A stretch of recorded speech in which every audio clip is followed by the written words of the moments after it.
disorder as both a speech and language pathologist and an autism consultant for 30 years.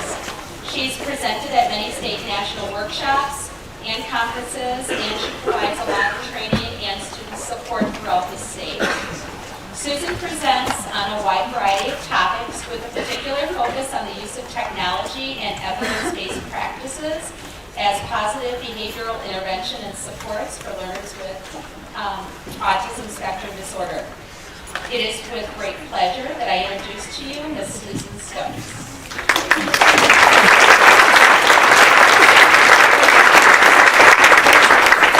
Okay, wow, we did double in size, as Tammy said, once we got all the elementary folks in here. I'm very happy to be here this morning, and I'm very happy to be presenting to your entire school district. I always say the more folks that understand these students, the biggest difference it's going to make in their lives. So very happy I get 2 hours this morning to share information about ASD. As Tammy had said, I'm a speech language pathologist by trade, but I've been in the field of autism for 30 years. In my current position, I work as an educational autism consultant. So what that means is my everyday working life, if I'm not doing a training or one of these professional development instances, I'm out in schools. And I'm providing support services to students who have been identified with autism spectrum disorder, but more importantly, I'm providing support services to you all, to the educational teams that support these students and the families as well. I always give my disclaimer when I do trainings. My everyday working life is autism, lots of experience, but I never ever feel like I'm an autism expert. In fact, there are times when I've had people introduce me, our autism expert is here today, and I'm always quick to correct and say I'm not an autism expert, I'm the autism support person or the autism consultant. And the reason being, I've worked with so many of these students every single day of my working life, and I want you to know I learn something from every single one of these students that I work with. And some of these students, they teach me an awful lot. So I never go into this thinking I'm the expert and I got all of the answers here. And the reason I share this, there may be days when you all are trying to figure out this kiddo so desperately. You might be beating your head against the wall trying to figure this student out. And there might be days I might be right there with you, or beat my head trying to figure this student out. It's the whole reason the national symbol for autism is the puzzle piece. I mean, there could be no more appropriate symbol for autism than the puzzle piece. Because these students are puzzles, and some of them are very complicated, complex puzzles, absolutely. I've heard professionals say before, if you've worked with one student with ASD, you've worked with one student with ASD. And those of you that are nodding your head, you have worked with more than one. All right, you know exactly what I'm talking about here. So this morning, in the 2 hours that I have to share with you all, I'm going to give you, first of all, just a brief understanding of autism spectrum disorder, the unique way that these students learn, think, process, because that will absolutely impact how you instruct them, and it will also impact how you understand how they're presenting to you, and what might be some changes that you want to put in place that would be, as Tammy said, positive behavioral interventions and support. And at the very end, I'll share with you some techniques, some tips, some intervention strategies very specific to these students for programming.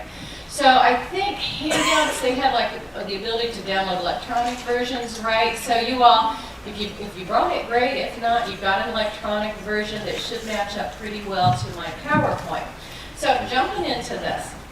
First thing, I feel like I say this almost every day when I'm out in schools, or reminding folks of this. If you have a student in your classroom that's been identified with an autism spectrum disorder, first and foremost, you need to keep in mind this child has a neurological developmental disability, a brain-based developmental disability. Their brains are wired differently, and there is research to support this. Autism is a neurological processing disorder.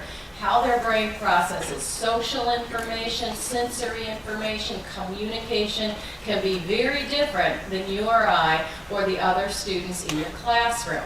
Now, people tend to have no problem keeping this fact in mind when they have a student with autism that's identified with more so what I call the classic autism.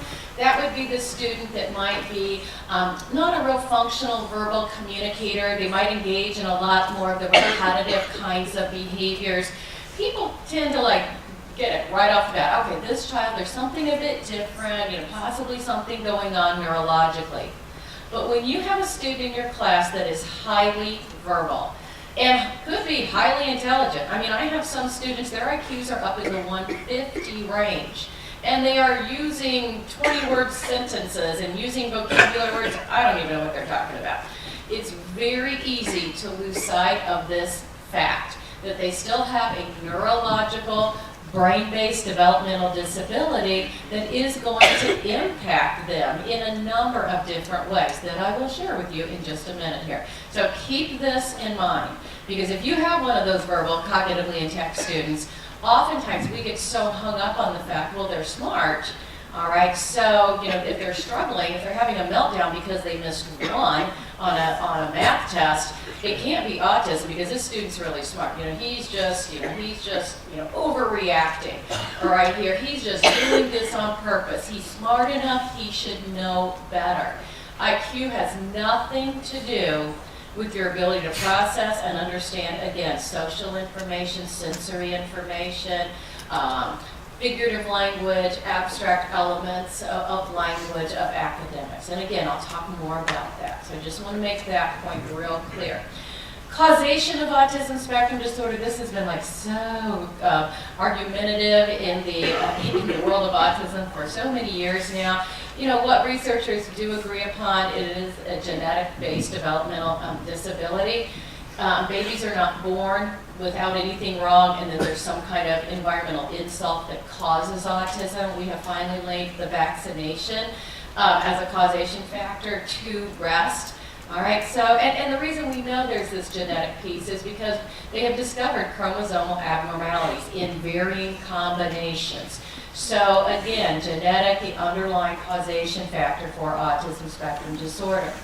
If you have a student that's been identified with ASD, they will be impacted in 3 primary areas for sure, because these are the 3 diagnostic criteria.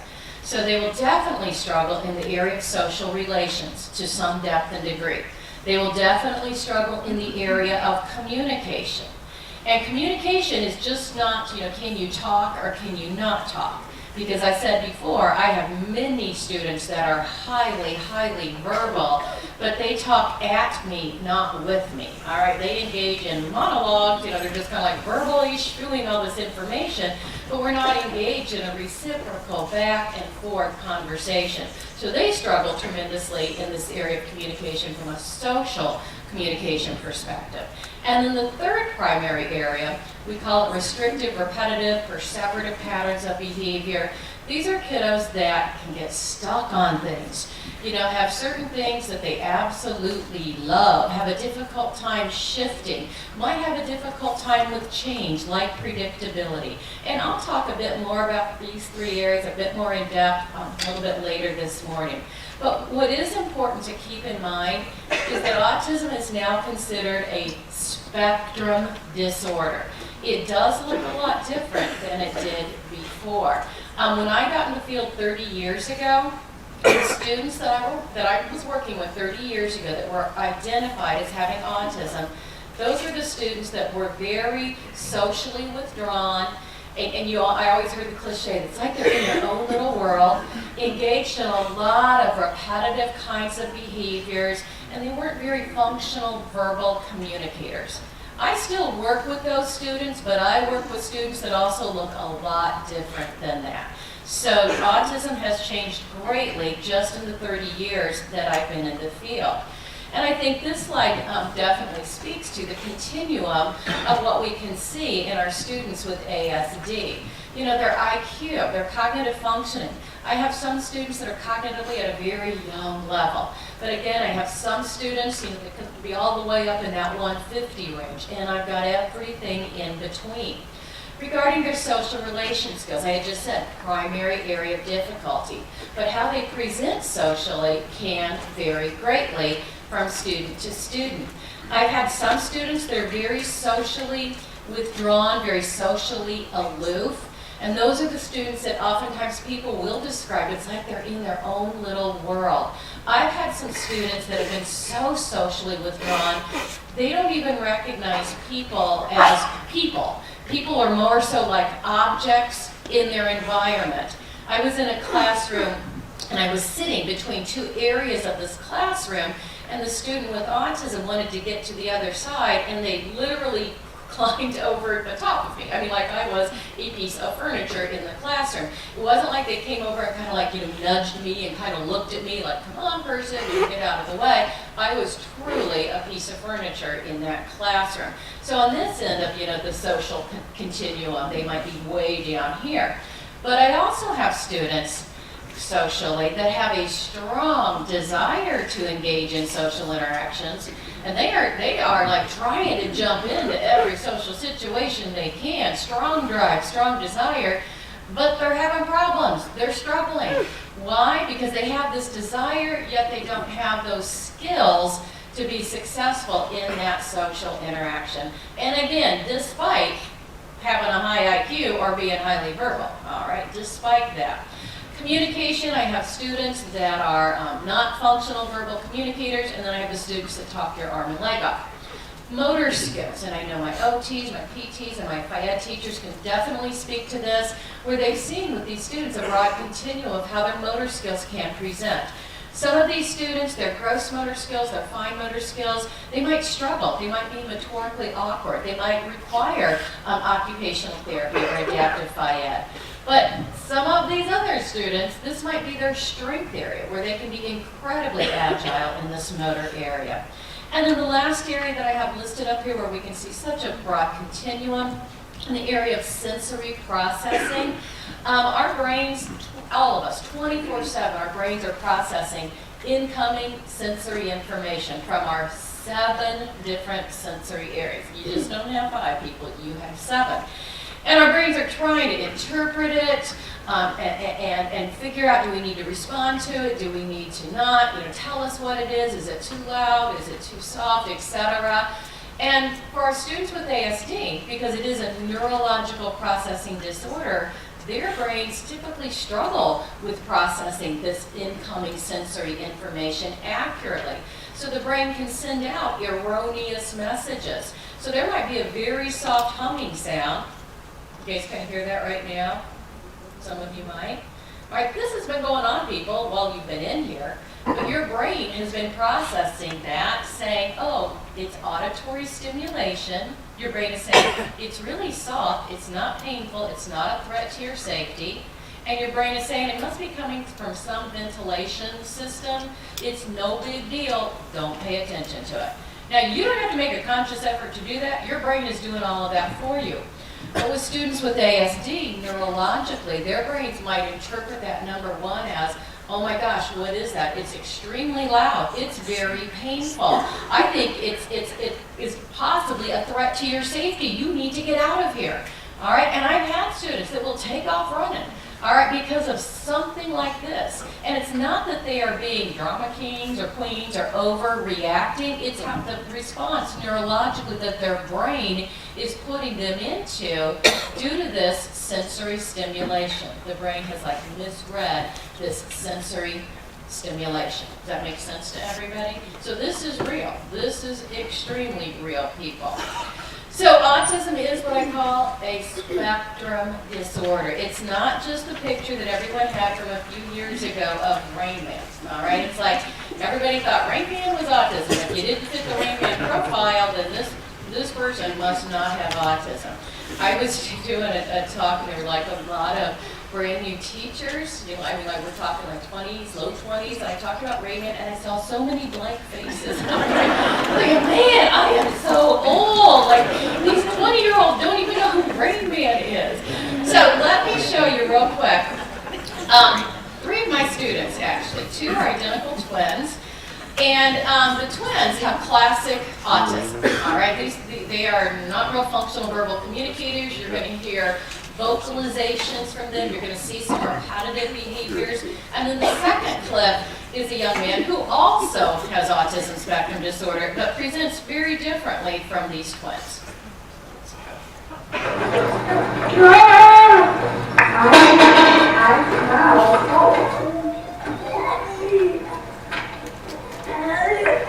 Uh-oh, you guys, Kyle's getting into his lunch, is it supposed to?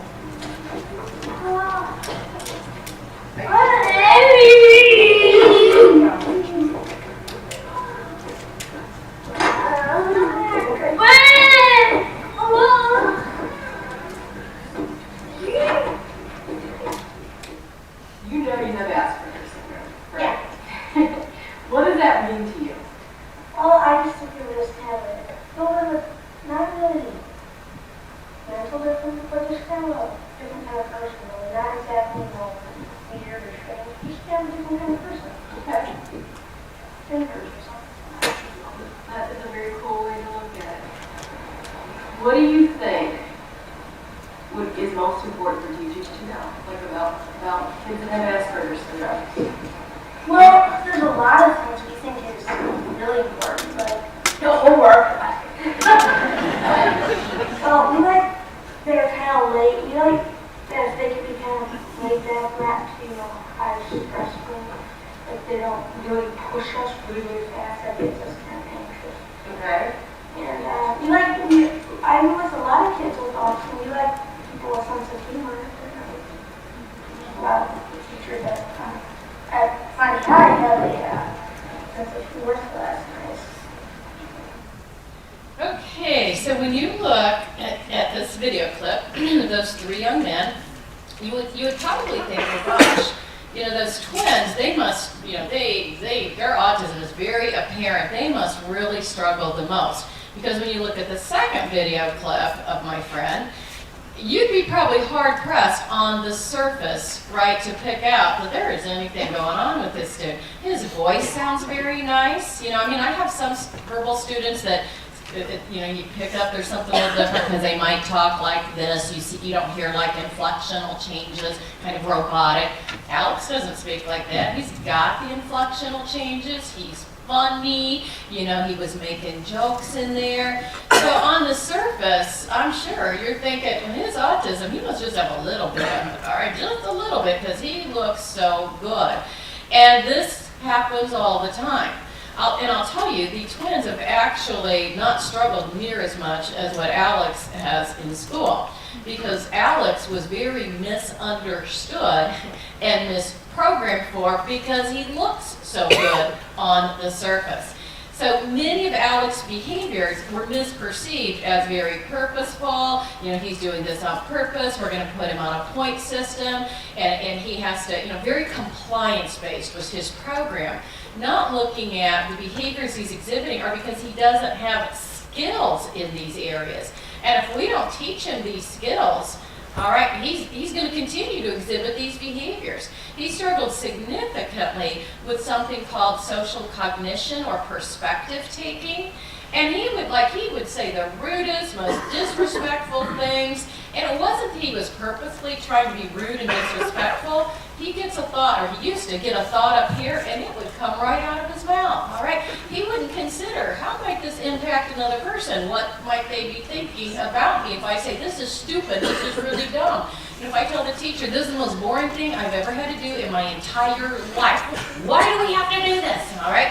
Teachers didn't take real kindly to those sorts of comments. So Alex would, of course, get 0, 0, 0, 0 on his point sheet. Every day, 0 points, every day.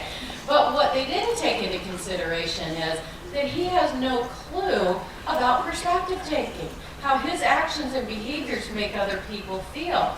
He's not able to put himself in the shoes of someone else, understand other people think differently from him. And he needed to be taught those skills when he was calm, using a curriculum-based approach, just like he was taught to read. And he's a highly intelligent young man, very highly intelligent. So that's why it was so easy to misperceive, his skill deficits. Another area that he struggled in tremendously was self-regulation. Alex has and still has a lot of anxiety. And his anxiety would build over the course of the school day until he would go into what I would call a meltdown mode. And his meltdowns could look like lots of different things.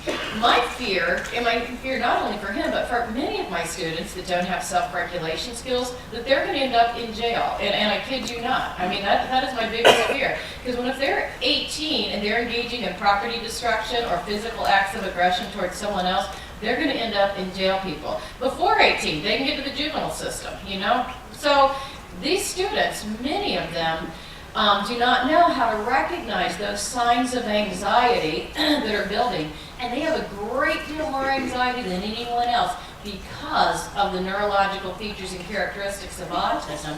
So many of these students need to be taught, again, when they're calm, self-regulation skills, how to bring themselves back down. So often, excuse me, we impose regulation upon them, but that's not self-regulation. Self is the key, and self is what's going to make them independent and successful long-term in life. And definitely keep in mind, IQ is not the best determiner of school ability and functioning. But I think so often we do get caught up on how smart somebody might be, and that's, you know, kind of, we put all of our weight on that, and we think, oh, you know, the struggles can't be, you know, related to autism because they're too smart, they should know better. And truly, for I would say many of these students, their autism spectrum disorder is a hidden disability. And I think absolutely Alex is testimony to that. Few miscellaneous stats. Autism spectrum disorder, now spectrum, it occurs in 1 in 68 births now. This is the latest stat from the CDC. I can remember when I did trainings years ago, I can remember saying 1 in 10,000. I can then remember saying 1 in 5,000. I said 1 in 5,000 for a long time. Then we got down to 1 in 1,000, and we seem to be stuck there for a long time. As recently as like about a year and a half ago, it was 1 in 110, and now we're down to 1 in 68. Hold on to the thought that you're all having. Why is this happening? All right, what's going on? There is a higher incident rate in males than females, and I'm sure if I kind of like you even looked at the stats here, you know, in your school district, I bet there's a higher percentage of males versus females, and that kind of goes back to that genetic piece as well. All right, oftentimes the X chromosome is a chromosome that is involved. All right, and we know what makes a boy a boy, what makes a girl a girl. You know, with XX, XY. Autism spectrum disorder is considered right now the fastest growing developmental disability in the United States. Which brings us to the $64 million question. All right, why are we seeing so many more of these kiddos in school? Those of you that have been in schools for as long as I have, I'm sure you're thinking, okay, 30 years ago, like, I hardly ever had a student in my class with autism, especially you gen ed teachers. And now you're thinking, it's like every year I'm getting a student with autism. What is going on? There has to be something in the water, or there has to be something that's causing this increase that we're seeing, you know, especially again educationally, because it is impacting us very much so educationally. Well, I can tell you a couple of reasons why we're seeing this increase. The biggest reason of all is the labeling system for autism has changed in 30 years. It's changed both medically and educationally. When I got in the field 30 years ago, the medical criteria for autism was the people had to be very significantly, severely involved to receive that label of autism. All right, very severely, significantly involved. That was the criteria the medical folks had at that time. In the past 30 years, the medical folks have kind of watered down. I don't know if that's a politically correct term or not, but they have changed their criteria. All right, they've changed it to now encompass, you know, a broader spectrum of people. So, but 30 years ago, these kiddos that are highly verbal would not have been labeled as falling under the autism spectrum. But now they are, because that criteria has changed significantly. Educationally, we didn't even have a special education label for autism until like the mid-90s. These students were in our schools, teachers, we were just calling them something else, all right? Whether we were calling them CD, whether we were calling them EBD, you know, other health impaired, or, you know, just funny kid, you know, quirky, unusual kid, who knows? but they were in our schools. We didn't have a special ed label for autism, and we do nowadays, all right? And we have educational criteria that we look at to determine, does the child meet the Wisconsin, criteria for an impairment of autism. We have that just like for kiddos with learning disabilities, cognitive disabilities, speech and language, visual, etc. There is now one for autism. So that alone has greatly broadened the number of people that have now been identified with autism spectrum disorder. I think another contributing factor has been increased awareness to this particular developmental disability, more so than any other developmental disability. And I do think it started with Rain Man. I mean, it was kind of like when that movie came out, it was kind of like, wow, what is this thing called autism? And everybody, I think they were just kind of like, this is amazing, this autism. Since then, there is so much by the media on autism. It's like I can hardly open, my homepage on my internet, CNN.com, without seeing autism somewhere. Something about autism. It's been the cover story of Time and Newsweek. I can't even tell you how many times in the last so many years. And TV shows are jumping on the autism bandwagon. They all have characters nowadays that have autism. You don't see this with Down syndrome, all right? We're not seeing this with CP. It's like autism is the hot disability right now. So I think because of everyone's increased awareness and understanding, I think folks are being more readily identified with autism spectrum disorder. And I'm starting to wonder, is this pendulum, starting to swing really far over? All right, like the ADHD, remember a few years ago, like every single student, with that pendulum, every single student had ADHD. Because I'm finding educationally now, because of educators' increased awareness and understanding, I'm getting so many referrals for students that are just shy, quiet kids, okay? And I'm like, can you not be shy and quiet anymore? Like, people automatically are thinking, oh, they must have autism because they only have 2 friends. I'm like, you can't just have 2 friends anymore, all right? So, and autism is not being shy and quiet, all right? Autism is neurologically struggling in the area of social relations. And I'm going to define what I mean, all right, so that you have a better understanding, because I don't want you to think a shy, quiet student that mainly, only has a couple of friends has autism. That is absolutely not the case. So that's, these 2 factors alone I can definitely speak to as to why we are seeing so many more students identified with ASD in our schools. Is it treatable? I get asked this question all the time because people keep saying, well, you keep saying it's neurological, so is it kind of like it is what it is? This is what we have. And I'm like, absolutely it's treatable. And as long as the educators, all of us educators understand how neurologically it impacts these students so that we can instruct them according to their very unique learning style. And secondly, give them instruction in the very unique learning need areas that they have. And I'm not talking academics, people, all right? I'm not saying they don't need academics, yes, but they also need instruction in, like I said with Alex, like social relations, self-regulation, communication, how to be a more flexible thinker. We're going to need to teach them those skills.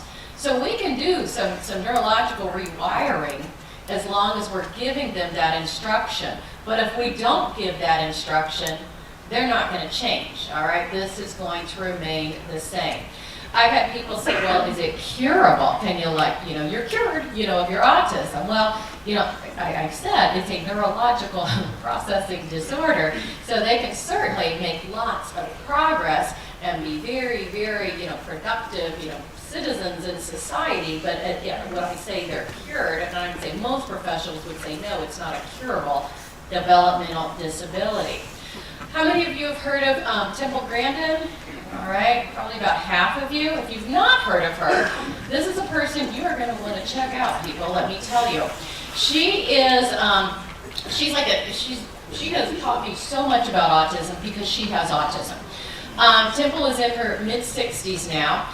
She has her PhD in designing animal livestock holding facilities. It's like whoever thought you could go to college and specialize, in that. But anyway, and she's a world authority in her field. I'm telling you, world authority in her field. Sought after tremendously for her skills in her job.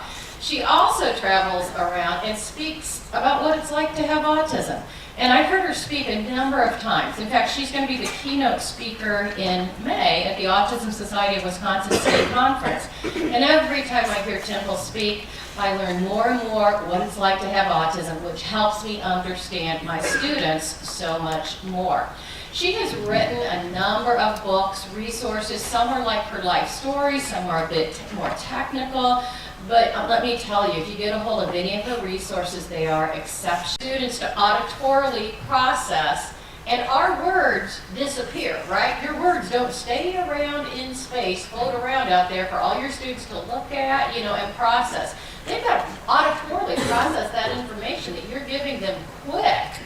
All right, and students with ASD, because it is a neurological processing disorder, they are going to be much weaker at processing this auditory information that you might be giving them because it's so transient, because it's here and gone. But if you give them static information through a visual channel, and I don't care whether it's a picture, you writing something out, a video, but they're seeing it and it's static, it's there as long as they need to process, you are going to see an increase in their ability to understand your expectations, understand your directives, understand assignments, and to learn skills as well. So keep that in mind. And this is very neurological, and it is absolutely across the autism spectrum. I don't want you all to think, well, this must not pertain to those highly verbal students because they can talk, all right? So surely I can talk right at them and they can understand me. No, that's two different things, people. How well you can talk has nothing to do with how well you process incoming information.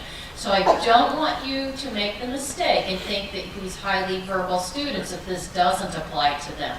It absolutely applies to them, where they still need this static information. And I also don't want you to think, if you're a middle school, high school student, or teacher, think, well, they don't need it in middle school, high school. They can use all that visual stuff down in elementary, but now they're in middle school, high school, we don't use that as much.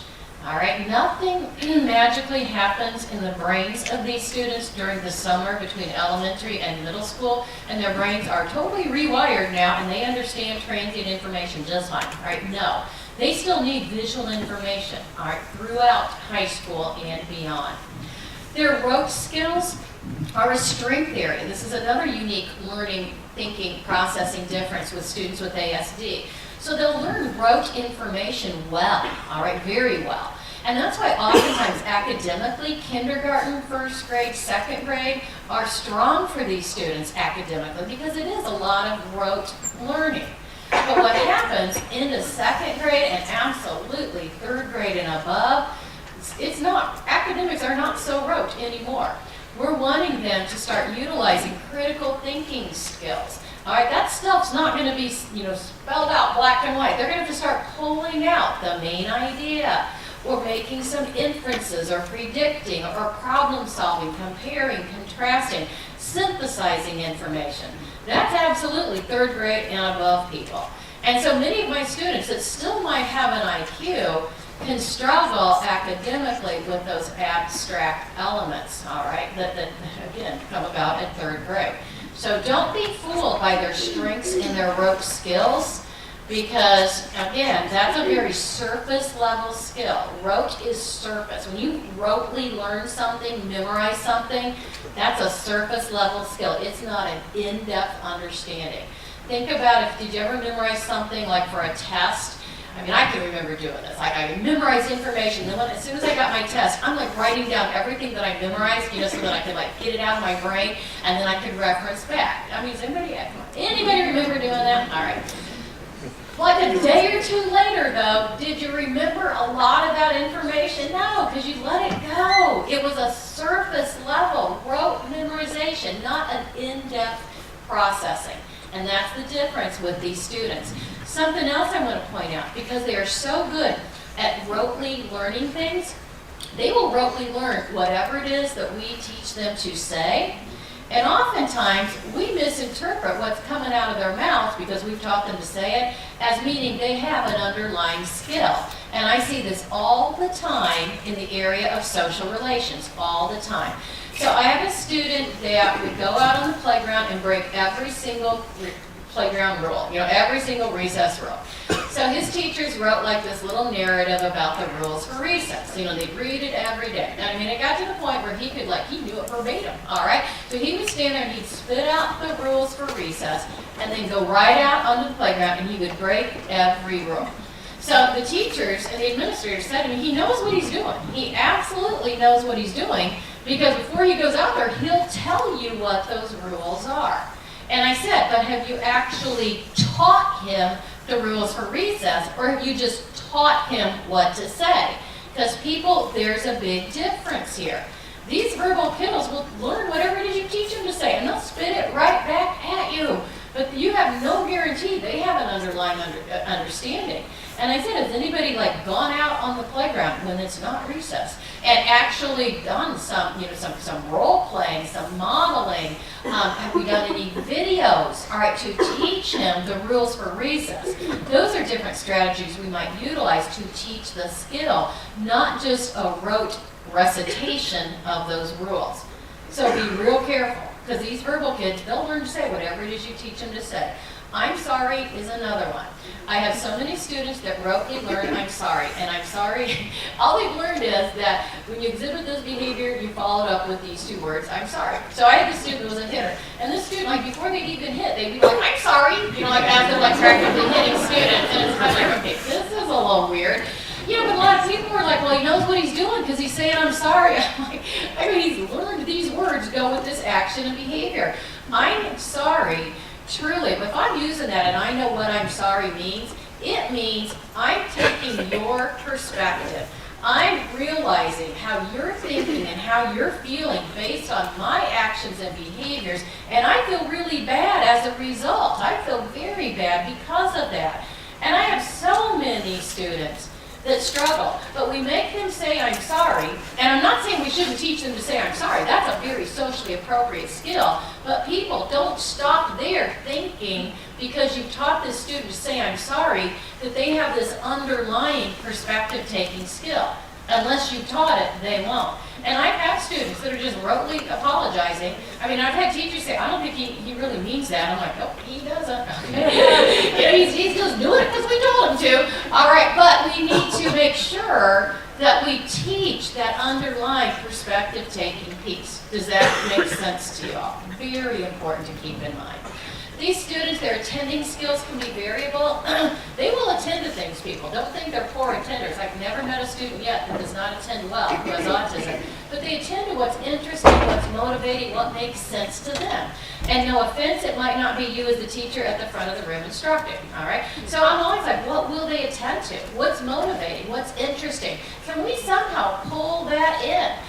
A lot of times it's their high interest area. So Camden was one of my students that loved NASCAR. NASCAR was the end all. And if his teacher could bring NASCAR, his gen ed teacher, she learned a lot about NASCAR. And if she could bring it in any way, shape, or form, I'm telling you, his attention, his interest, his motivation increased significantly. One day I was in the classroom and she said, Camden, give me two-digit numbers. And he gave his usual response, no two-digit numbers. And she said, Jimmy Johnson plus Jeff Gordon. And he said 42 plus 24, and if you're not a NASCAR aficionado, those are the car numbers for those two drivers. And I'm looking at her, she said, I've become seamless, with using NASCAR. So again, how can you get them to attend? These students will be, regardless of what their IQ might be, they tend to process them in a very concrete, literal, black and white, rule-bound manner. All right, they struggle with more abstract thinking, symbolic relationships. There can be lots of communication breakdowns because of their very concrete thinking. Because our language is very figurative, we've got jokes, we have teasing, we have hidden meanings, and I have students that have so misinterpreted that. And again, regardless of what their IQ might be.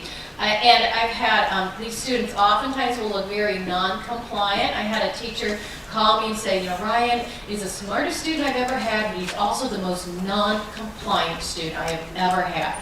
And she said he refuses to follow a lot of my directives. So I was in this classroom observing Ryan, and it was the end of the day, and the teacher gave the directive to the class, everyone go out, get your coats, backpacks, come back in, get ready, line up, time to go home. And Ryan's standing there, and she said, this is what I mean. She said, not only this, but there are multiple times a day, she said, where I give a directive and he refuses. Non-compliance, he's just standing there. So, she went over and was trying to, get him to move along. He's standing there, and I said, I'll deal with it. So I went over, and I'm like, Ryan, what's going on? I said, it's time to go home. And he looked at me, he said, but I'm not going home. He said, I'm going to daycare. So, in his mind, he's waiting for the daycare directive, because she just gave the directive for those kids that are going home. In this teacher's mind, she's thinking, he's smart enough, he should know better. Home, I don't care where they're going. All right, grandma's, daycare, scouts, who cares? I use home to mean a whole bunch of things. And so I'm trying to explain to her, but he's a very concrete, literal thinker. I said, and I'm imagining his non-compliance is resulting from him taking your words for exactly how you're saying them. And she said, I think he's just playing me. She said, I think because he's so smart, he should know better. And I said, but he has autism. And she said, but none of these other kids struggle. I said, none of these other kids have autism and think in this very concrete, literal manner. Many of these students struggle with generalizing. Teachers, they will learn things in a very rote, discrete way, but then you change it up a little bit, and to them it's like this is a foreign concept. And again, what do we think? We're thinking it's non-compliance, all right? Because I know they have the skill.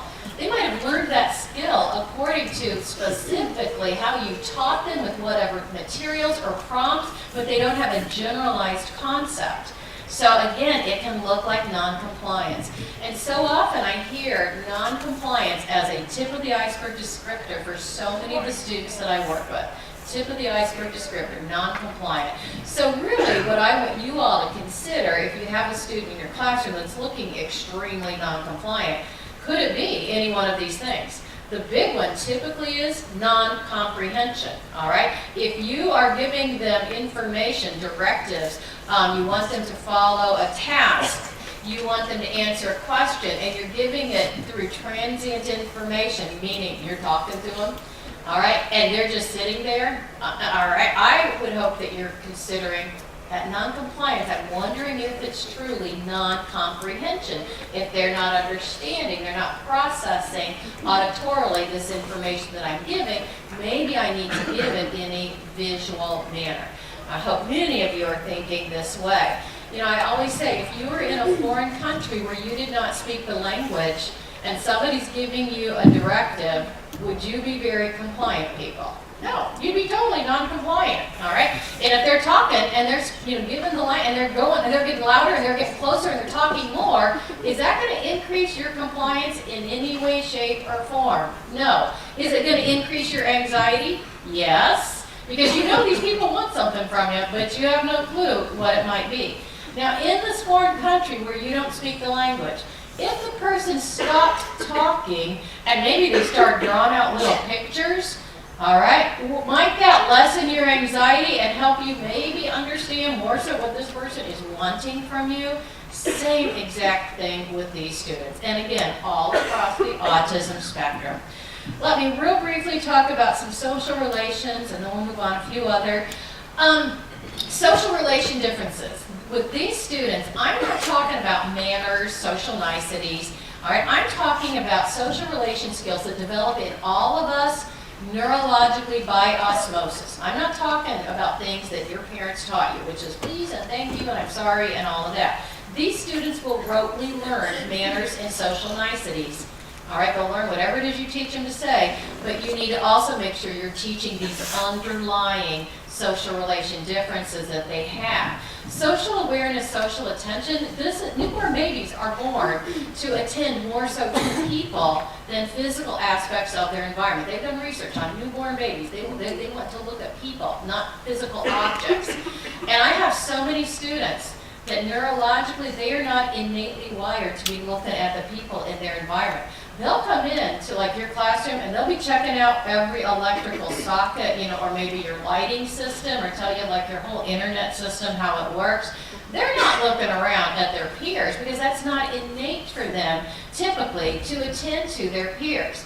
How do you and I learn, what guides and drives our behavior a lot of the time if we're not sure? The people around us, right? We're looking at everybody else to help us figure out what we need to do. But could you imagine if that were not an innate skill for you? You wouldn't be doing the same thing as everybody else. When you are unsure of what to do, or if you've missed something, I'm always looking at what's everybody else doing right now, because that helps me figure out. And I'm telling you, in schools, this is not innate. You will give a directive, and it'll be amazing to you, because like the whole class maybe will line up, or the whole class will move over here, but that student with autism spectrum disorder, who's very smart, is the only one sitting at their desks. And you're thinking, how can they not figure this out? Everybody else is over here. They're sitting here, and they're really smart. They just must be doing this on purpose. This relates so much to this social awareness, social attention. Same thing out of the playground. Bell rings, boom, everybody lines up on those imaginary lines. But the student with autism that's still in the swings. And you're thinking, he just wants to keep swinging. He's playing us here. That's a student that's not using their good social awareness, social attention, that is innate in all the rest of us. All right, so they're not, wow, look, I see all of my classmates are over here. I need to be over here. Can they learn this skill? Yes, but you are going to have to teach them this, I'm telling you, through lots of repetition. How do you teach it? You don't keep repeating directives. You go over to them and you say, look around you. Where's everybody else right now? Where do you think you need to be? What book does everyone else have out? What book do you need to have out? Draw their attention to their peers over and over and over. It's a huge life skill. Reciprocity, social reciprocity, that's turn-taking, people. That's the foundation for this turn-taking, back and forth. And my students that are verbal and don't engage in conversational turn-taking, they struggle with understanding reciprocity. Students that blurt things out in your classrooms, all right? They're not understanding this concept of turn-taking because you say something and they think you're talking to them, not the fact there's 25 other students in here, so they're going to give you that answer. And these blurter-outers, what do we teach them? Raise your hand. Raise your hand so the teacher can call on you. Well, then they rotely think, if I raise my hand, it's going to be the magic wand and the teacher's going to call me, and then I can say it. But no, that's not really the case. We teach them to raise their hand, but what we fail to teach them, you might not get called on because you're raising your hand and so are these 20 other kids, and it might not be your turn. They might call on someone else. So I have students that we've taught raise their hand, they raise their hand, they don't get called on, so then they still either blurt out or they have a meltdown as a result. What do we need to teach them? Turn-taking. We need to work on those reciprocal skills. Social rules, codes of conduct. Every situation, people, you enter, there are rules and codes of conduct that govern that situation. And people aren't teaching you this stuff, all right? You figure it out from being in previous similar situations, or you watch other people and help you figure out how do you need to act. These students will exhibit possibly unusual social behaviors. I had a high school teacher. She said one of her male colleagues came up to her and said, you need to explain to Jonathan the social rules, or forget how he worded, but the codes of conduct for the men's bath restroom.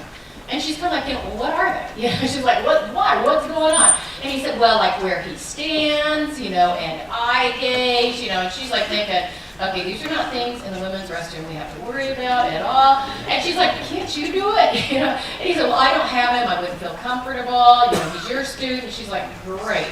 So, she said, she's thinking, how am I going to bring this up? Jonathan, gen ed student, average intelligence, but he has autism spectrum disorder. So she said one day she's with Jonathan, working with him one-on-one, opportunity kind of presented itself, so she kind of laid out these rules that this male colleague of hers had told her about. And she said afterwards, Jonathan looked at her and he said, oh, okay, thank you. And I find so often with these students, they don't know what those social rules are, these codes of conduct. But if you teach them, they're going to appreciate it because they're not learning it by watching their peers, people, and realizing, oh, when you're in the men's bathroom, and there's one person in here, you don't stand right next to that person. There's plenty of space you can leave in between. I don't know this personally. This is what people have told me. But anyway, they're not going to learn this by watching other people. All right, because of that poor social awareness, social attention. So let me move off that. Social play. Joining into a social situation. I have so many students that want to join in, but they don't know how to join in. So they join in by wreaking havoc, so they recess. They might go out, grab the soccer ball, take off running, just go in and maybe start getting physical with other students because they want to join in, but they're not sure how. We're going to need to give them that instruction.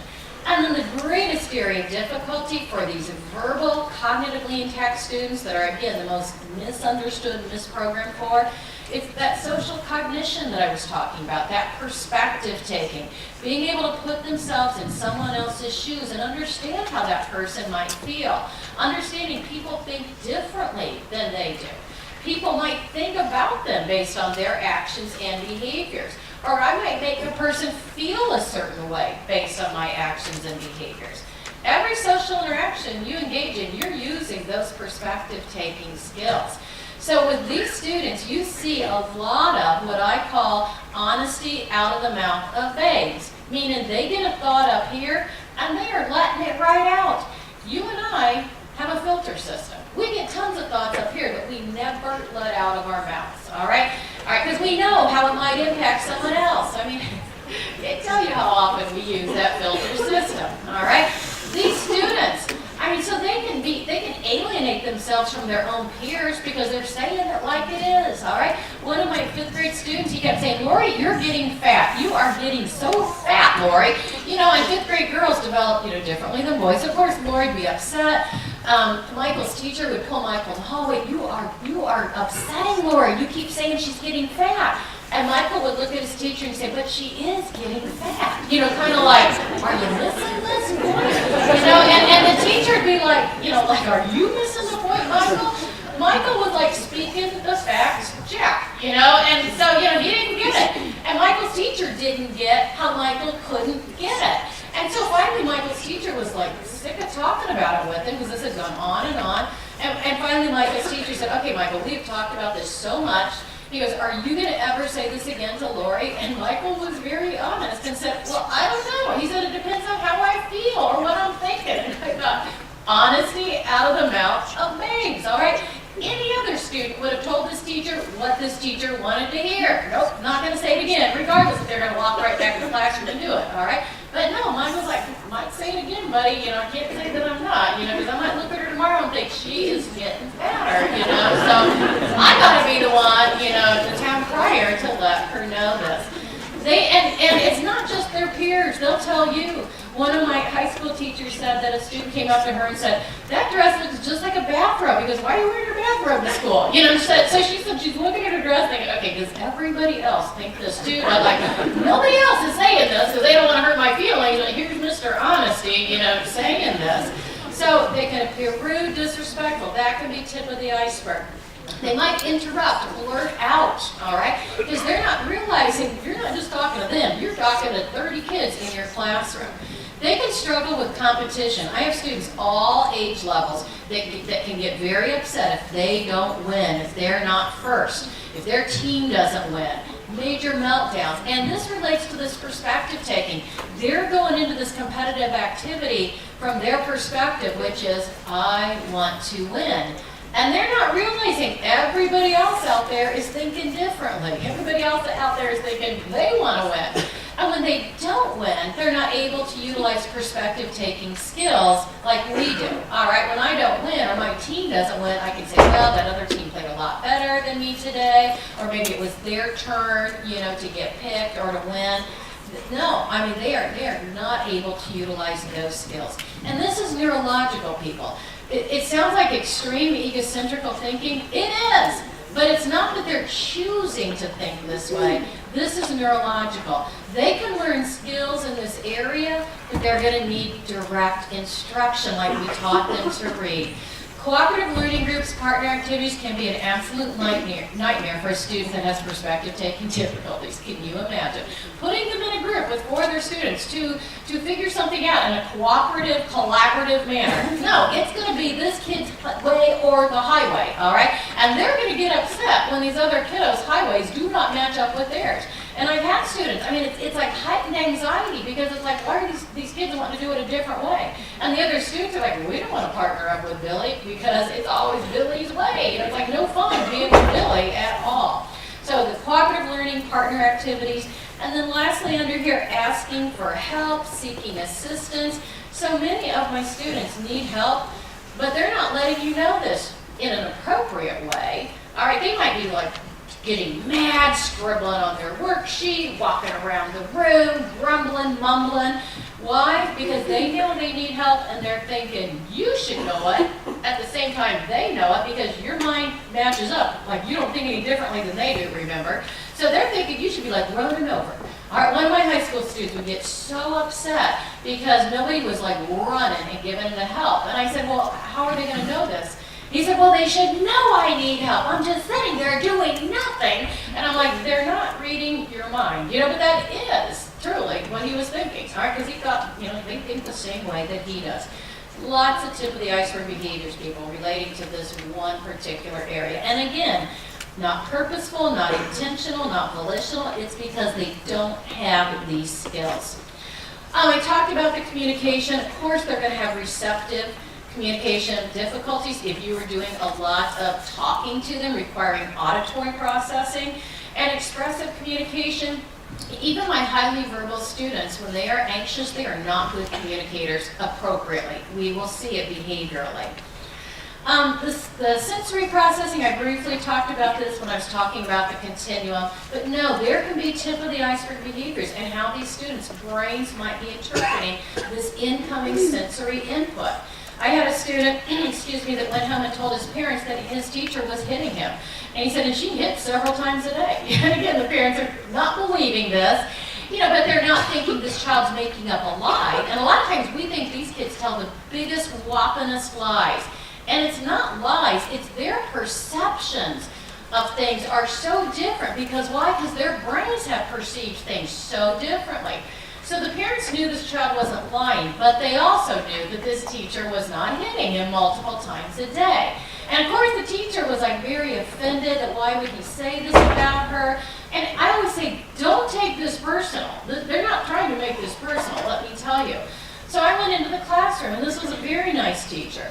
And when the students were doing their independent work, she's walking around the room, monitoring the class, and she gives these nice little pats on the back to students as she's walking around. He's very tactily touch sensitive. So his brain does not perceive this nice little pat as a nice little pat. It's like physically painful. And to him, it feels as painful as somebody hitting him. I mean, and so that's how he was perceiving that. And again, he was not trying to get her in trouble. He was not making this up. It's how his brain neurologically was processing this sensory input. Rigid, inflexible thinking, restricted patterns of behavior. Tip of the iceberg behaviors that you'll see, many of these students have high interests, passions. Some people call them obsessions, but it's not like OCD. It's stuff they love, people. And like 24/7, they want to talk about it, they want to engage in this. All right, it's intense focus on topics, themes, objects. And what differentiates their high interests and passions from anyone else's? It's all consuming, all right? I mean, it's like you know it. Yeah, you will know it if you have a student that has this, because they're talking about it all the time. They want to draw pictures about it. They want to write in their journal. They want to check out books about the library. They want to go on the iPad and look this stuff up. I mean, it's like all the time. So with these students, I'm telling you, you're not going to be able to extinguish these high interests that they have because it's strong, this neurological drive, and something else will pop up in its place. Be careful what you wish for, all right? Because there are some god-awful high interests out there, let me tell you, that we've had to work hard to reshape and redirect. I always tell teachers, take that high interest and can you use it, all right? Just like Camden's NASCAR, his teacher put NASCAR into any little thing and everything. So think about what they love and think, how can I use it? Don't become consumed with extinguishing it, because you're not going to. Strong neurological drive. And if 8 o'clock in the morning they come in talking about dinosaurs, and you say, when you go home at 3:30, you can talk about those dinosaurs, but we're not going to talk about it. They are going to talk about it all doggone day, people.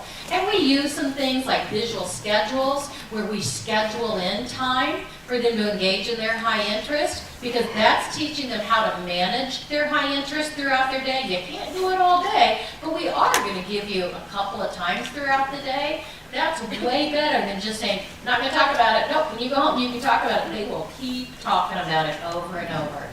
Another tip of the iceberg behavior that relates to these neurological features and characteristics is that difficulty with change. All right, they like things to be predictable, as do most of us. They like things to be the same, preference for sameness, preference for routine. So early release days, or late start days, or substitute teacher days, or, oh my gosh, indoor recess days can throw many of these students. Changing your desks around, all right, if the student isn't there. I have students that they come in and they get really upset because now it's kind of like, this is just not making sense to me. This is a fine motor problem. And the OTs will test them and say, their fine motor skills are actually quite good. And you're like, how can that be? He's breaking his pencil, he's warping it, he's like, scribbling it. It comes to what it really boils down to is this neurological feature and characteristic where they are so focused on that letter formation and how perfect is that, and it's never going to be perfect enough in their mind, all right, that they're not able to express their thoughts. They're focused on that piece. And so when I have students, if that's what's going on, I'm like, take away the stress for writing people. Give them access to different modes of technology so they can show us what they know. Take away that stressor right there. And many of these students do have a fear of failure. My smartest students have fear of failure.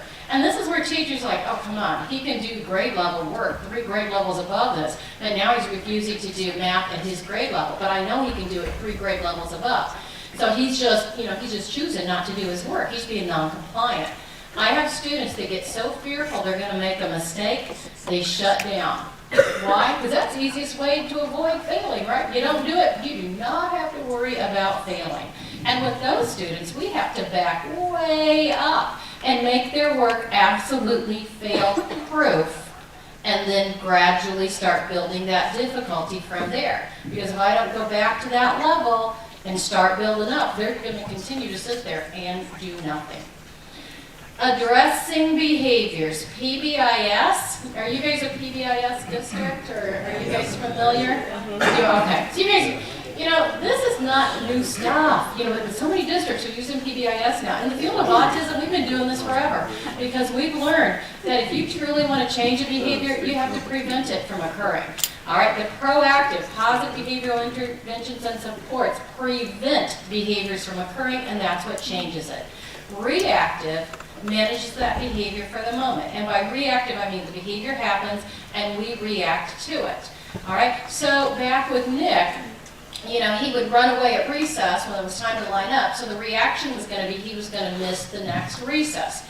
All right, so he wasn't going to run away if he was missing recess. All right, but the next time he went out on the playground, correct, he was going to run away. So it was managing it for the moment, but it was not going to change. With Corbin, getting that bus suspension, well, he wasn't going to be walking slow in front of the bus because he wasn't going to be riding the bus, but the next time he rode the bus, that behavior was going to come back again. And with our students with ASD, PBIS is very important. And I have a list here of a number of positive behavioral interventions and supports that I am always looking at, making sure that we have in place for our students with ASD. And these are something for you all as educational teams to consider. Do we have visual supports in place so that they understand us? There are simple changes you can make in an environment so that they more readily understand the hallway, where they're supposed to stand, where their locker or where their cubby is, in the classroom, in the gym. We can make very simple environmental accommodations. Are they exhibiting tip of the iceberg behaviors? Because they're trying to tell us something, and they're doing it behaviorally, so we need to teach them a more appropriate way to do that. Are they exhibiting tip of the iceberg behavior because they have sensory processing differences? Can we make some accommodations for that? Do we need to teach them self-regulation skills like Alex? And absolutely that direct social skills instruction. So these are all things that I'm looking at for my students to make sure, are we covering our bases here? Do we have these things in place to prevent behaviors from occurring? And I'll tell you, the reason why consequences are not that effective for students with ASD is very neurological. Because neurologically, they do not draw relationships very well between events, between actions and behaviors. All right, it's not like they connect the dots real well. And when we give a student a consequence to a behavior, we are assuming they're making that connection. Why? Because the next time they're going to engage in that behavior, we're hoping they stop and not engage in that behavior and remember, oh, remember last time when you did this? They made you miss recess, or they gave you a detention, or you got a suspension. And so I'm not, then the child would think, or the student, I'm not going to engage in that behavior. They're able to draw that relationship. And I'm telling you, neurologically, these students don't. And this is all age levels. One of my high school students, Troy, cognitively intact, he's in gen ed classrooms, highly verbal. He had a big problem in gym class when he did not win or his team didn't win. And again, it related to that social cognition. And Troy would start swearing, he'd start throwing materials, and if he didn't settle down, they'd send him down to the office. If he didn't settle down in the office and he continued, to escalate, they'd sometimes send him home. It's like an out-of-school suspension for the day. Here's what would happen when Troy would go home. He would call the school 25 to 30 times over the course of the rest of that school day. And he would say, okay, I want to clarify this. I do get to come to school tomorrow, correct? But I do not get to come to school anymore the rest of this day. So, the principal's telling me this, and he's like, we had to ixnay this. And I'm like, yeah, because it wasn't working. And the principal said, well, yeah, I guess so. He said, but more importantly, I was losing money. And I'm like, looking at the principal, he said, I was money factoring into this. He said, none of my secretaries were getting an ounce of work done. He said, because they're taking Troy's calls all day. And he said, so it's disrupting, any work that anybody's able to do. And I'm thinking, okay, and are you all not making the connection? He is not making the connection between his behaviors and then subsequently being sent home. How did we fix that? We started giving him direct instruction when he was calm through a curriculum to teach him those social cognition perspective taking skills. And I knew it was not going to be a quick fix. It wasn't like me writing a little story. Here, read this story and you're going to get it. No, it was like instruction, weekly instruction, multiple times a week. And I told the Fayette teacher, in the meantime, put Troy in a neutral role. I don't want to pull him out of your class, but if there's a competitive activity, let him be the scorekeeper, the timekeeper, or what Troy really loved to be, the referee, all right? I said, so he's not in the head-to-head competition because he can't handle it. He does not have the social skills to handle it. And so the next school year, Troy had learned some social cognition perspective taking skills and was better equipped at handling competitive activities. But it took a long time, people. Don't want you to think this is a quick fix. And also, going back to that foreign country that you all are in where you don't speak the language, all right, and should you be punished, though, for not following the directives that people are telling you to do in that language that you don't speak? I mean, would you think that's fair if somebody's punishing you? No. But I find so often with my students with ASD, they are getting punished for skills that we have failed to teach them. And we don't do that with our students academically. If a student can't read, we don't say, you're getting detention because you cannot read, all right? No, we teach them to read.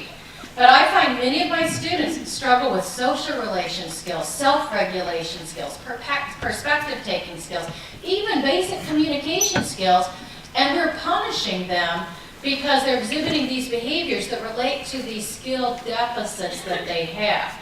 So it's so important to consider those tip of the iceberg behaviors, where they're coming from, and what do we need to teach them. That's fair. This is not fair. So, this is like a favorite quote that I love, and I said it before. If you keep doing the same thing and the behavior does not change, absolutely, who is the slow learner there? And I'm telling you, it's not the child. So we need to reframe our thinking. Prevention is key. Removing them is not going to solve your problems, people. You're just managing it for the moment. Velcroing an adult is not going to be the magic wand answer either. I see that. Okay, we're going to just give them more adult support. Well, that adult support that's now Velcro to them does not have these magic powers, all of a sudden to make this stuff disappear.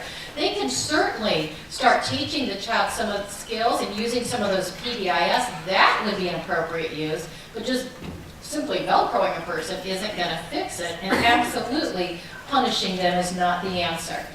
You do have to front load, and this is where teachers say to me, we don't have time. And I'm like, I get it. Nobody's got time. But if as a team, you put the time into front loading, putting these PBIS strategies in place, it's gonna save you time in the long run. I can guarantee this, because you spend a lot of time, people, with these students reacting and dealing with the aftermath. I've had students, I mean, it wipes out the whole rest of the day for everybody, all right? And I'm thinking, my gosh, if we could have put some time into putting this strategy in place and teaching them how to use this, we wouldn't have the whole afternoon now, wiped out as a result. Set them up for success and teach them skills. And always keep in mind, and this is hard for some folks to understand, but inconsistency is the most consistent characteristic of autism spectrum disorder. You're going to see inconsistency in your students' performance. I don't care how verbal they are, how intelligent they are. And the reason for this is because autism is a neurological processing disorder. And how well they can process at any given time can vary greatly. But I don't want you to think because their performance was really good at this given time, and now the next time it's not very good, people automatically jump to the conclusion of, well, I know they can do this. Because yesterday, they came in the school building and had no problem getting right down to their locker. Nobody had to hardly give them any support. They went right into math class, sat down, did 25 math problems. So you know what? We know they can do this. We know. Today they come in here and now they're just choosing not to. We had to give them so much support to get them from the door of the school to their locker, and then it was a big deal just getting them in math, and my gosh, we were lucky to get 5 math problems done. And this is where people say, so today they're playing us. They are just playing us big time because we know what they have the ability to do. What you have to understand is these students are constantly balancing a tray. And there is all different size glasses of water on that tray at any given time. So maybe yesterday, though, when they came to school, when they woke up in the morning, their favorite t-shirt that they wear every day was there, ready to roll. They could put it on. That did not add much to their tray because their favorite t-shirt was there. They were able to eat what they ate for breakfast every day. The bus driver took the right route to school. So that when they came to school that morning, there wasn't a lot on their tray that they were balancing. So they were able to neurologically process a lot better. They could handle coming in with 150 other students and get right to their locker. They could easily handle getting into that math class, and they could handle that 25 math problems. Today they come in, all right, and maybe that favorite t-shirt, mom has it in the wash, and maybe their cereal, their brother finished it all, and that bus driver took a different route to school. So they're coming in your doors, and you don't even know what all is already loaded up on that tray. So walking down that hallway with 150 other kids, oh my gosh, that is going to add, that might even dump that tray, as a matter of fact. So that's what I mean, and this can be throughout their day. But if you put in place those PBIS strategies that I had listed there, you have those in place as preventive, proactive strategies, you're going to be clearing the tray for these students. That's what keeps their tray cleared. But you will see this inconsistency. Therefore, our consistency is critical. Because if we're inconsistent, that's going to confuse them even more. And I've seen this where some people, we put in place some of those PBIS strategies, but they're not used consistently. Some people use them, some people don't. People pick and choose. What days are we going to use this? What days are we not? How confusing must that be for these students? Not knowing, is this person going to use this or not? Or today, do I get this? I have some students where we put in a basic visual support like a schedule. But the schedule is not available to them every day. And I said, well, why not? Well, because they were having a good day today. We don't think they need it. People, would you want somebody to make that decision for you every morning? Like, do you want your spouse to say, you look like you're having a good day today? You don't need your schedule because you look like you're having a really good day. All right, that would be, this is my visual support, is my smartphone. I've got to-do lists. Everything's on here. But my husband does not make the decision for me based on how good of a day I'm having, whether or not I get my visual support. I get this every darn day, people, every day. And I do well because I have my calendar, my planner, my to-do lists. But this happens oftentimes with these students where these adults are making these decisions. Consistency is critical. You guys, last 10, 15 minutes here, it's a few general tips, all right? Number one, use visual information to communicate to them, all right? constantly be thinking, how can I incorporate visual? Because it's static. It's there as long as they need to process. How can I incorporate visual information? So when I put visual information into the environment for students or give it to them specifically, it can look like a lot of different things. It might be as simple as taping a square off in the hallway to define their cubby area. Because I have students, this time of year in the winter with all that winter outerwear, they're out in the hallway and they're like running up and down the hallway, and we want them to stay like right in front of their locker, to get on their stuff. Well, that hallway's been one big wide open area. So maybe if we taped off a boundary and that they know this is where they put all this stuff on or where they take it all off, it keeps them better contained in this big wide open area. And I use this colored floor tape. FIAD teachers have this by the boatload, all different widths, all different colors. It's great, it just doesn't peel off the floor when you peel it off. So this student's scooting their chair all over the classroom, all right? We just taped off a boundary for their chair. I had another student that was constantly up wandering around the classroom all the time while the teacher was instructing. And it was very distracting to the teacher and to the other students. So we took this tape and taped off an area around his desk and chair, and we said, you can stand up and move, but you gotta stay, like within your boundary. Greatly reduced his, out of seat behaviors. This teacher would do a small group on the floor in her classroom, and it took another adult to keep the student with autism and some of the other students corralled, because they'd wander off. Again, she just took that tape and taped off an area, and it defined this is where I need to be. And a lot of times people think this tape is, people think, how is that going to work? Because they can step right over that tape. That's true, they can, because it's not a force shield. It's not like they hit the tape and they bounce back. But I'm telling you people, and I've heard this with all students, I only work with students with ASD, but I know you all work with all different kinds of students. I've heard this works for all students. You give them, you set up boundaries, you define areas using this tape, and the students are like, okay, I'm not supposed to go beyond this. I've had teachers that have used it to segment off their desk area, all right? So don't think this is kind of like a silly idea, because I've seen it work time and again. Where to line up? I have so many students, really verbal students, that get in lots of trouble with lining up. And I'll tell you, one of the biggest reasons why it relates so much to their autism, every time we have students line up, it's unpredictable where they're going to be in that line, all right? Unless they're line leader, or we have assigned places in line, which very few teachers have, the whole line has an assigned, we're just line up. I have students that have heightened anxiety with lining up because they're always going to be in a different spot. So I have students that are in and out of line, they're shoving kids, they're all over, they're getting in trouble. And I'm like, the easiest solution to this is, first of all, assign them a place in line. And you don't have to give them a visual if they understand the ordinal concept of you're just going to be second in line, all right? And they can count off and be second in line. One of my teachers had a brilliant idea where she just took a box, put numbers 1 through 10 in the box, and the student, first thing Monday morning, pulls out a number. And if he pulls out a number 7, he's going to be 7th in line that entire week for lining up. Anytime, going to gym, coming in from recess. And it has greatly reduced his behaviors. He counts off 7 and gets right where he needs to be. And the nice thing is she's working on flexibility, because next Monday he's going to pull out another number. He's going to be a different place in line. Some of my students, though, cognitively aren't going to understand that. So we might need to give them a visual to denote, here's where you need to be to line up, all right? For this student, a square worked really good.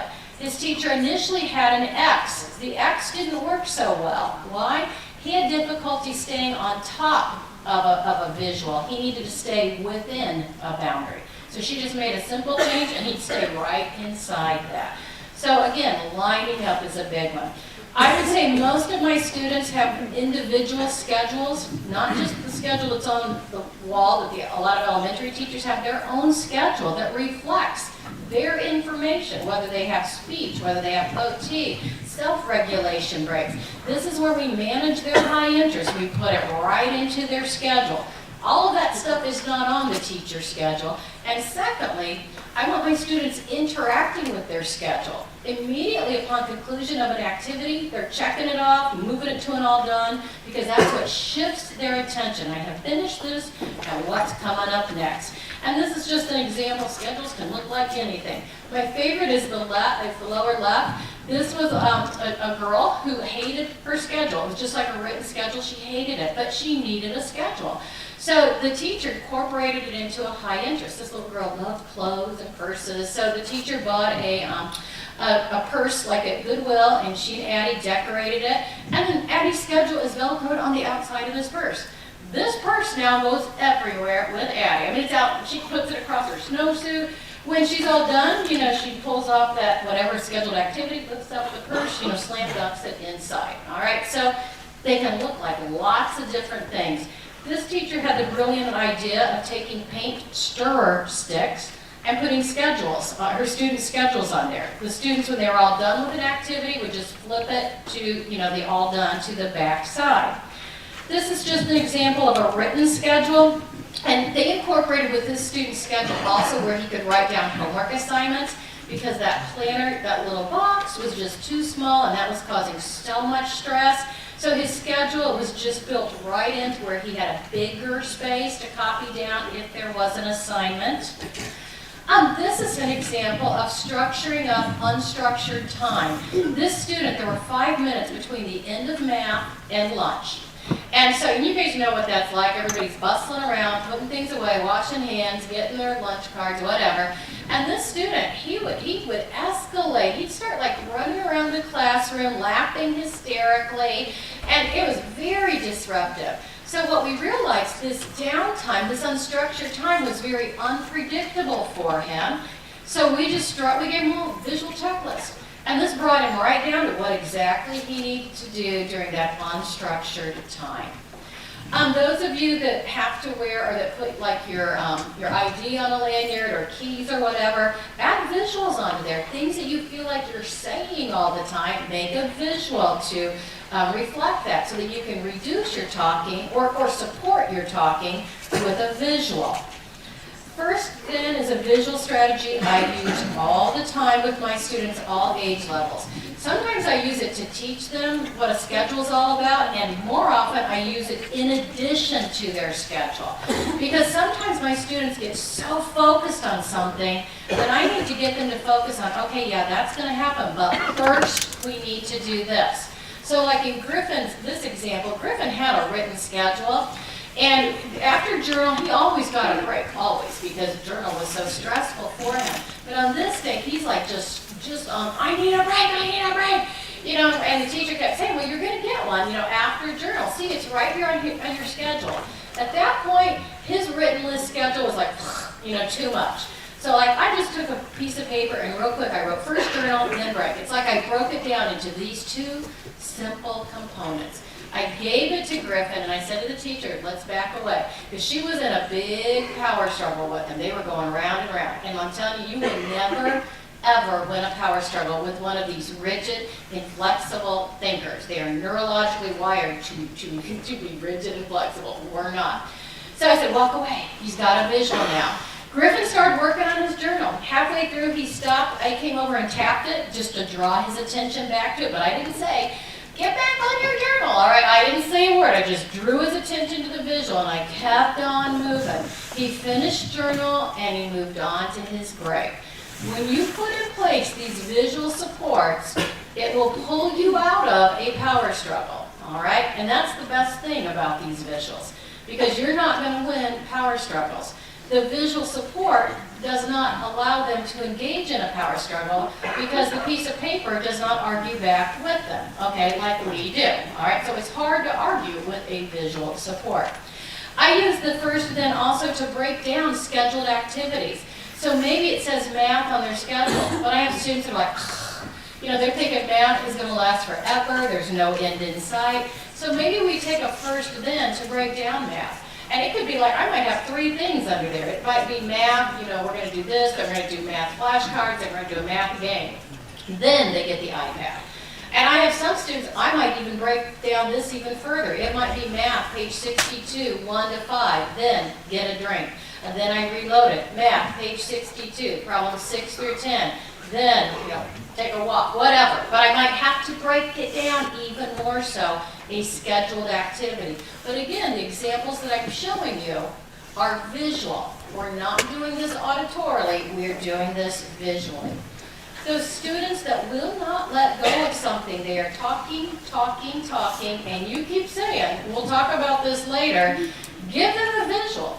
This is a two-sided little stop sign that I have teachers give my elementary students that say, stop, talk about this later, and then let them know when they can talk about it. And if it's, 9 o'clock in the morning, don't make it 3:30 in the afternoon, or make it reasonable. And middle school, high school teachers, I've seen so many of my verbal middle school, high school students monopolize entire classes because they can't stop talking about something. And the middle school, high school teacher will, try to be nice and say, we'll talk about this later. We'll talk about this at the end of class. You have to be sometimes real direct with these students. Like you beat around the bush, they're not going to pick up on what you're hinting at.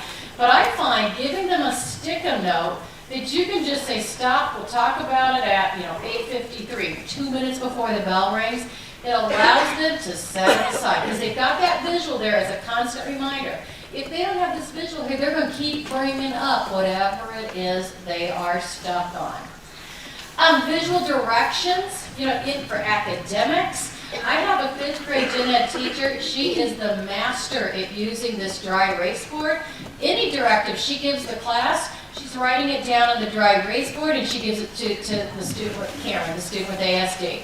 Monday I'm praising her up one side and down the other. She goes, are you kidding me? She said, this has made my life so much easier. She said, otherwise, she said, I'd be over here saying 20 times to him, take out your journal, take out your journal, take out your journal. She said, I would spend so much time over here. She said, it's not that he doesn't have the skill. She said, he just needed this information. She said, for as long as, in a visual format, as long as he needed to process. Same thing for the middle school, high school students. I was in a high school science class and the teacher said, okay, we've got 30 minutes, everyone to study for the test we have next week.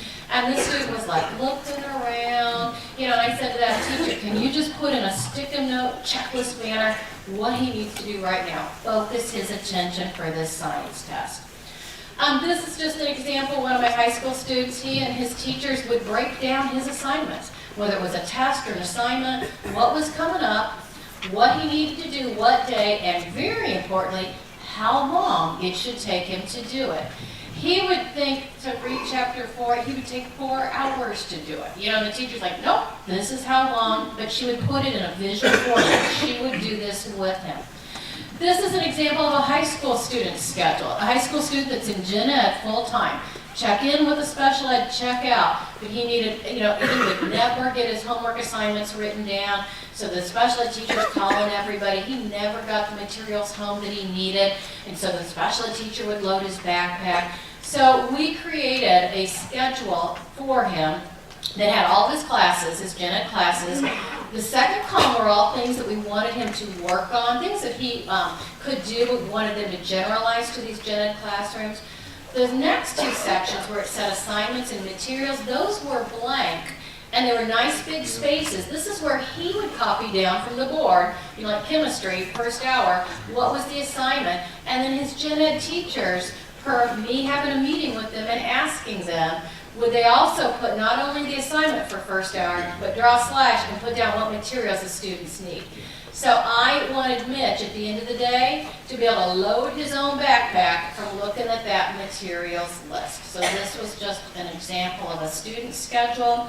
You guys, these timers, you might have seen these. Special ed folks use these a lot. These are they're cheap and they break easy, but they're best for teaching passing of time. Digital, and my students with ASD neurologically don't understand passing of time. They don't have a clue what 10 minutes looks like, feels like, but when you use this timer, the red chunk, when you pull the lever over to the 10, there's a red chunk appears that gradually disappears as time progresses. A lot of teachers use digital timers, and that doesn't teach for my students passing of time. If they have 10 minutes to do something and you use the digital timer, it's going 9:59, 9:58. You're like, what the heck do those numbers mean? Then it gets down to 2 minutes, and we're like, hurry up, your time's almost up. If they can see visually that red, getting smaller and smaller, that's giving them a better understanding of passing of time. Gen Ed teachers, they have big ones of these, medium-sized, little desktop. I have some high school students that use the watches for managing passing periods. So lots of different ways to utilize it. They have apps as well. For those students that won't let go, that can't have to do things to completion, we give them a visual finish later folder. Put your spelling in here. We're going to come back to it. We have to do math now. It's like help them let go of it. And we might even put finish later work time on their schedule. High school teachers, for those long-term assignments, visually break it down for them, all right? What they need to do each week, how long it should take them. And then this is just using a visual 5-point scale. I actually see this in a lot of schools now, working on vocal volume. All right, I see this in a lot of classrooms. You know, what's a 1, what does a 5 look like? And teachers, I'm going to wrap up here because I know we are like running out of time. When it comes to talking with these students, less is more. All right, as typical speakers, if someone doesn't understand us, our natural inclination is to talk more because you think the more you talk, the more they're going to get. With students with ASD, it has the opposite effect. The more you talk, teacher, right? I have Charlie Brown here, so I wonder, does it sound like Charlie Brown's teacher inside the heads of these students when we are doing so much talking? Are they just hearing wah, wah, wah, wah, wah, wah, and it's like not meaning anything to them? Keep your language simple, concrete, provide structure, routine. Too much downtime, unstructured time, you're going to see unpredictability. Reduce distractions, use their high interest. Don't take it personally, any of this, and avoid those power struggles if possible. Pick your battles. These students are puzzles, as I said at the beginning. Some of them are like 5,000-piece puzzles. I'm always hopeful by the end of the training, even a short 2-hour one where I've thrown so much information at you, I'm still hopeful I've created a few puzzle solvers because that's what these students need in their lives. They need people that are going to at least look at a couple of their pieces and try to figure out how can we put these puzzle pieces together. Okay, you guys, I'm 5 minutes over. I apologize for that. Thank you for giving me